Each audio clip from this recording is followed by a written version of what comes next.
जी बच्चों, टॉपिक है हमारे पास HIV लाइफ साइकिल। और HIV का लाइफ साइकिल या human immuno deficiency virus life cycle ये हम लोगों ने डील करना है। हम लोगों ने पढ़ा था कि भाई हमारे पास ये क्या कॉज करता है, that is responsible for AIDS. और एड्स को हम लोग बोल रहे होते हैं एक्वायर्ड इम्यूनो डेफिशिएंसी सिंड्रोम। ये हमारे पास एक्वायर्ड होता है, इम्यूनो डेफिशिएंसी होता है और सिंड्रोम बोलते हैं। ठीक है, that is immuno deficiency syndrome. Syndrome का मतलब ये है कि इसमें मल्टीपल डिसऑर्डर जो हैं बेटे वो आपको दिखाई देंगे। अच्छा, ये जो इम्यूनो डेफिशिएंसी है ये भाई किस वजह से होती है? इम्यूनो मतलब इम्यूनिटी, ठीक है, और ये साथ ही बेटे डेफिशिएंसी यानी इसका इम्यून सिस्टम जो है वो कॉम्प्रोमाइज़ है। अब इम्यूनिटी जो है बेटे वो हमारे पास दो तरह की होती है। एक आप लोगों ने पढ़ी है, दैट इज़ ह्यूमोरल इम्यूनिटी। ठीक है, इसको बेटे हम लोग बोलते हैं ह्यूमोरल इम्यूनिटी। और ह्यूमोरल इम्यूनिटी जो होती है इसको भाई कॉज करता है हमारे पास बी लिम्फोसाइट। ठीक है, दूसरी है बेटे जिसको हम लोग बोलते हैं cell mediated immunity, that is cell mediated immunity. और ये जो सेल मीडिएटेड इम्यूनिटी होती है that is caused by T lymphocyte. तो बी लिम्फोसाइट्स हैं और बेटे टी लिम्फोसाइट्स हैं। ये दो हमारे पास लिम्फोसाइट की कैटेगरीज हैं। अब हमारे पास ये जो टी लिम्फोसाइट होते हैं इनके पास बेटे कुछ रिसेप्टर्स होते हैं इनकी सरफेस पे या मेम्ब्रेन के ऊपर, जिसको बोलते हैं CD4 receptor, cluster of differentiation 4, या CD8 receptor, cluster of differentiation 8 बोला जाता है। तो ये दो रिसेप्टर होते हैं जिनके ऊपर बेटे HIV जाके अटैक करता है, जहाँ पर भी इसको ये रिसेप्टर दिखाई देंगे। अच्छा जी, सबसे पहले इसके देख लेते हैं कि साइन एंड सिम्टम्स क्या हैं। तो भाई इसमें हमारे पास साइन एंड सिम्टम्स, तो साइन एंड सिम्टम्स के अंदर हमें बच्चों यहाँ पर दिखाई देगा सवियर इन्फेक्शन। ऐसे जो पेशेंट्स होंगे इनको बहुत ज़्यादा सवियर इन्फेक्शन होगा। सवियर इन्फेक्शंस, कोई भी इन्फेक्शन हो जाए उसकी वजह से इतनी ज़्यादा सिवियरिटी अटेन कर लेते हैं ना भाई, अल्लाह ही माफ़ करे। फिर बेटे इनके अंदर रैपिड वेट लॉस होता है, रैपिड वेट लॉस। ठीक है, बहुत ज़्यादा वेट लॉस करते हैं। फिर बेटे इनको कैंसर में मुब्तला हुए हो जाते हैं पेशेंट। कुछ के अंदर CNS या ब्रेन जो है बेटे उसकी प्रॉब्लम जो है वो भी आपको दिखाई देती है।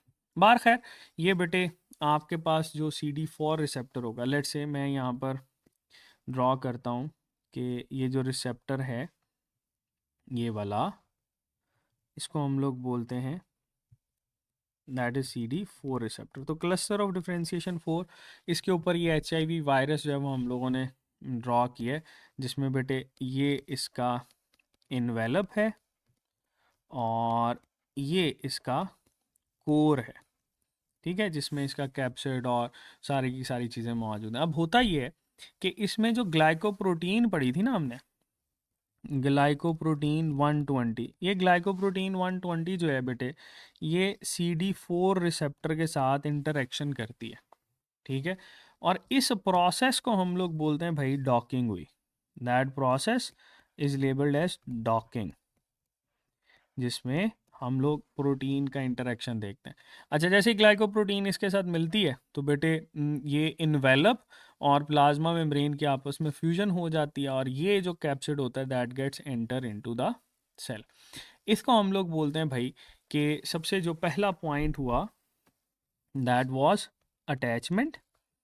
ठीक है, जिसमें भाई ये अपने होस्ट सेल के साथ जाके अटैच हो गया। अब इसका होस्ट सेल कौन सा है? इसका होस्ट सेल है T सेल। ठीक है, और इसमें ज़्यादातर किसके ऊपर अटैक करता है? ये हेल्पर T सेल्स के ऊपर। ये बात याद रखिएगा, ये हमारे पास हेल्पर T लिम्फोसाइट्स। ठीक है, हेल्पर T लिम्फोसाइट्स होते हैं जिन पे जाके बेटे ये अटैक करता है। तो जब अटैचमेंट होती है तो अटैचमेंट में हम लोग कहते हैं कि डॉकिंग का फिनोमिना है, जिसको आप लोग यूं भी लेबल कर सकते हो कि स्पाइक्स प्लस रिसेप्टर ये दोनों मिलते हैं, इंटरेक्शन होता है, डॉकिंग होगी। अच्छा, जैसे ही बेटे ये डॉकिंग हो जाती है तो इन दोनों की मेम्ब्रेन आपस में मिल जाती है, इसको हम लोग बोलते हैं fusion. That step is labelled as fusion. अब फ्यूजन के अंदर क्या हुआ? फ्यूजन के अंदर बेटे दो काम हुए। क्या? एक तो इन्वेलप, ठीक है, वायरस का, दूसरा प्लाज्मा मेम्ब्रेन, ये दोनों आपस में मिल गए हैं। ठीक है, जब ये दोनों आपस में मिलते हैं then it will be labelled as fusion. तीसरा स्टेप जो है बेटे उसको हम लोग मेंशन करते हैं, दैट इज ओवर हेयर, कि एंडोसाइटोसिस होगी। ठीक है, इसमें क्या होगा? एंडोसाइटोसिस। एंडोसाइटोसिस क्या होता है? एंडोसाइटोसिस में हम लोग ये कहते हैं कि एंट्री ऑफ कैप्सिड होगा। ठीक है, इसको यहाँ पर लिख लो, that is labelled as entry of capsid into cell. Cell के अंदर चला जाता है। अब जैसे ये सेल में जाएगा तो आपने एक एंजाइम पढ़ा था प्रोटीएज, वो बेटे इसको डाइजेस्ट करता है और इससे हमारे पास दो आरएनए की स्ट्रैंड्स हैं वो निकलती हैं, जिसमें से एक स्ट्रैंड जो है वो सिंगल स्ट्रैंडेड आरएनए स्ट्रैंड जो है बेटे रिवर्स ट्रांसक्रिप्टेज को इस्तेमाल करते हुए आरएनए डीएनए हाइब्रिड बनाएगी और बाद में वायरल डीएनए बनता है। इस पूरे प्रोसेस को हम लोग क्या बोलते हैं? ये जो पूरा प्रोसेस है बेटे जिसके अंदर ये सिंगल स्ट्रैंडेड आरएनए से ये डीएनए बनेगा, इस प्रोसेस को हम लोग बोलते हैं रिवर्स ट्रांसक्रिप्शन। ये प्रोसेस क्या कहलाता है? That is reverse transcription. Reverse transcription जो है बेटे ये ऐसा प्रोसेस है जिसके नतीजे में आरएनए से, सिंगल स्ट्रैंडेड आरएनए से डबल स्ट्रैंडेड डीएनए बनता है। अब इन स्टेप्स को हम किस तरह से लेबल करते हैं? देखो, थर्ड स्टेप एंडोसाइटोसिस मैंने बताया। फोर्थ में हम लोग इसको मेंशन करते हैं दैट इज के प्रोटीएज एंजाइम जो है वो इसके ऊपर एक्ट करेगा और इस फिनोमिना को हम लोग बोलते हैं कि अनकोटिंग हुई है। There is uncoating of virus. ठीक है, पांचवा स्टेप जो है वो रिवर्स ट्रांसक्रिप्शन है, जिसपे आके रिवर्स ट्रांसक्रिप्टेज एंजाइम एक्ट करता है, दैट इज रिवर्स ट्रांसक्रिप्शन। ठीक है जी, चलो 5 स्टेप हो गए। रिवर्स ट्रांसक्रिप्शन हो गया जिसको हम लोगों ने डील किया, जिसमें हम लोग कहते हैं कि वायरल डीएनए बनता है। अब छठा स्टेप क्या होगा इसमें बेटे? ये जो वायरल डीएनए है that is going to be incorporated into the host DNA. और इस स्टेप को बेटे हम यहाँ पर शो करते हैं कि ये हमारे पास इंटीग्रेज एक एंजाइम होता है जो कि इसको कैटेगराइज करता है to make the part of viral DNA of the host DNA. तो उसका होस्ट डीएनए का हिस्सा बनाता है, जिसको बोलते हैं इनकॉर्पोरेशन। इसको ये भी लिखा जाता है, there is incorporation of viral DNA. तो वायरल डीएनए की इनकॉर्पोरेशन होती है होस्ट के अंदर, दैट इज इंटीग्रेज एंजाइम करता है। उसके बाद बेटे सातवां स्टेप, उसमें क्या होगा? उसमें भाई आपके पास सेंट्रल डोगमा होता है। सेंट्रल डोगमा में हम लोग कहते हैं कि भाई आपके पास ट्रांसक्रिप्शन ट्रांसलेशन होगी और उसके नतीजे में ये देखो आपके पास बहुत सारे जो हैं बेटे ये जो इसके आरएनए हैं वो बनेंगे। कुछ आरएनए जो है वो वायरल आरएनए बनाने के लिए रिस्पॉन्सिबल हैं जीनोम के तौर पर, कुछ की ट्रांसलेशन होती है जिससे प्रोटीन्स बनेंगे। ठीक है, तो ये सेंट्रल डोगमा है। अच्छा, अब आठवां स्टेप क्या होगा? आठवें स्टेप के अंदर बेटे हम लोग मेंशन करते हैं कि इसमें असेंबली ऑफ वायरस होती है।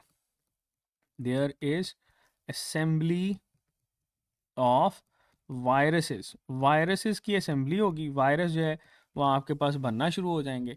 और नाइन्थ वाला स्टेप जो है बेटे उसको हम यहाँ पर शो करते हैं, दैट इज बडिंग।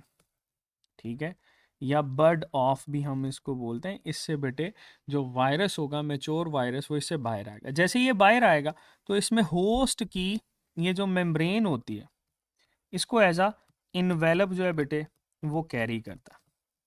ठीक है, इन्वेलप के तौर पर जो है वो इसको कैरी कर रहा होता है। तो इसको याद रखना है आपने कि ये हमारे पास इन्वेलप किस तरह से डेराइव होते हैं। तो ये 9 स्टेप हैं बेटे जिसके अंदर हम इसको मेंशन करते हैं।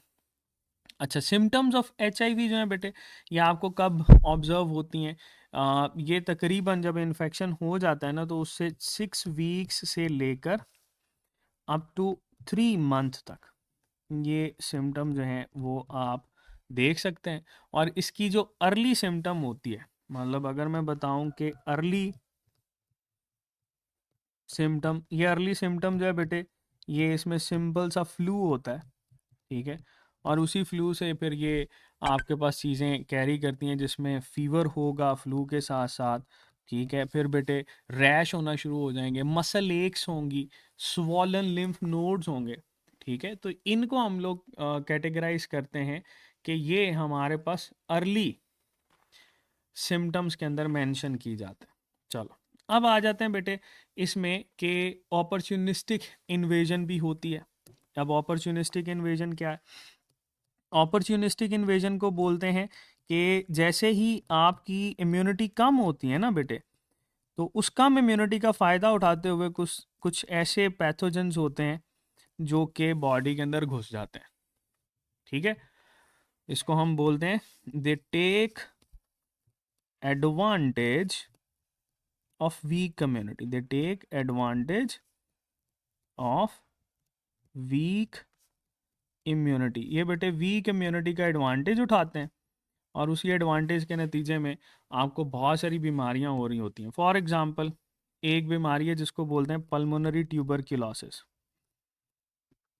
पल्मोनरी ट्यूबरक्यूलोसिस, टीबी जिसको कहा जाता है, ये होगा, ठीक है।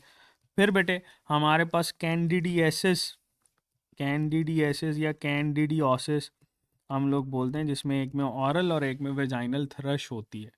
तो ये कैंडिडियासिस है, तो इसका मतलब ये है कि आपके पास अपर रेस्पिरेटरी ट्रैक्ट है, जिसमें नॉर्मली ईसोफेगस, ठीक है, ट्रेकिया, और आपके पास बेटे ब्रोंकाई और लंग्स में ये ज़्यादातर कॉज करेगा। फिर बेटे टैक्सोप्लाज्मोसिस ऑफ ब्रेन होती है, टैक्सोप्लाज्मोसिस ऑफ ब्रेन फंगल इन्फेक्शन है, ठीक हो गया। ये भी अपॉर्चुनिस्टिक के अंदर हम लोग पुट करते हैं। फिर हमारे पास severe bacterial infection, severe bacterial infection होते हैं। अच्छा जी, फिर बेटे आपको अगर किसी पेशेंट को निमोनिया हो गया, तो वो भी हम लोग कहते हैं कि अपॉर्चुनिस्टिक की कैटेगरी के अंदर आता है, ठीक है। फिर साथ ही साथ vision loss, nerve damage, brain impairment जो है वो इसके साथ हो सकती है। अच्छा, अब बेटे इसका ट्रीटमेंट क्या है? What is the treatment? इसका हम लोग ट्रीटमेंट किस तरह से कर रहे होते हैं? तो इसके ट्रीटमेंट के अंदर याद रखना बच्चों, हम लोग एंटी एचआईवी जो ड्रग्स होती हैं वो लेते हैं, क्योंकि इसका है नहीं ना, कोई कोई इलाज नहीं है, देयर इज़ नो क्योर। याद रखना बेटे, देयर इज़ नो क्योर और वैक्सीन फॉर एचआईवी। एचआईवी के लिए ना तो कोई इलाज है, ना ही कोई वैक्सीन है। तो फिर हम क्या करते हैं इसके लिए बेटे? आप लोग यूज़ करते हो anti HIV proteins, anti HIV proteins use करते हैं, ठीक है। इनको एंटी रेट्रोवायरल भी कहते हैं, they are also labelled as anti retro viral proteins, ठीक है। ये हिंडर करती हैं इसकी रेप्लिकेशन को। फिर बेटे एक का नाम आपने सुना होगा, इसको बोलते हैं हार्ट, HAART। ये जो हार्ट होता है इसको बोला जाता है हाईली एक्टिव। ये क्या होती हैं? हाईली, H फॉर हाईली, ठीक है, A फॉर एक्टिव, और फिर A for anti viral, anti viral therapy, R for retro भी आता है, anti retro viral, anti retro viral therapy, ठीक है। तो ये बेटे आपने इसके साथ याद रखना है। और ये होता क्या है? ये कॉम्बिनेशन होता है तीन या तीन से ज़्यादा जो प्रोटीन्स हैं, एंटीवायरल प्रोटीन्स, उनको हम लोग इस्तेमाल कर रहे होते हैं। अच्छा जी, फिर बेटे इसमें हमारे पास आ जाती है prevention. What can be the prevention? Prevention क्या हो सकती है बेटे? बड़ा सिंपल सा है, आप लोग अवॉइड करें transmission route, avoid transmission route, जिसमें बेटे वायरस जो है HIV का वो आपकी बॉडी के अंदर जा सकता हो, उस रूट को आप अवॉइड करें। ठीक है, जिसमें हम लोग कहते हैं कि सेक्सुअल कांटेक्ट हो सकते हैं। ठीक है, they can be sexual contacts, उनको अवॉइड करें। ठीक है, ब्लड कांटेक्ट, उसको अवॉइड करें। ठीक है, या ब्लड की जो प्रोडक्ट्स हैं, कॉन्टेमिनेटेड मेडिकल यूटेंसिल्स हैं, उनको अवॉइड करें। Contaminated medical utensils. ठीक है, कोई सिरिंज अगर किसी को लगी हुई है तो आप उसका इस्तेमाल ना करें। इसके अलावा बेटे ये माता से बच्चे के अंदर भी जा सकती है, मदर टू फीटस। ठीक है, माँ से बच्चे के अंदर अगर माँ को ये बीमारी है तो फीटस को ये ट्रांसमिट होगी प्रेगनेंसी के दौरान। ठीक है, या अगर आप लोग शौकीन हैं एक्यूपंक्चर के और वो प्रॉपरली स्टरलाइज नहीं है तो उसकी वजह से भी हो सकती है। या आप लोग जो है वो टैटू बनवाते हैं बॉडी के अंदर, उस पर भी बेटे, या ईयर पियर्सिंग होती है, कानों को जो है ना वो पंक्चर करते हैं, बालियां या जो भी इस तरह की चीज़ें हैं उनके लिए। ठीक है, और तो इसका बेहतरीन हल क्या है कि आप जो है बेटे इन चीज़ों को अवॉइड करें और स्टरलाइजेशन करें इन यूटेंसिल्स की, जो कि आपके पास बेटे ये बीमारी कॉज करने का सबब बन सकते हैं। तो ये है हमारे पास HIV वायरस, जिसको बेटे हम लोगों ने डील किया।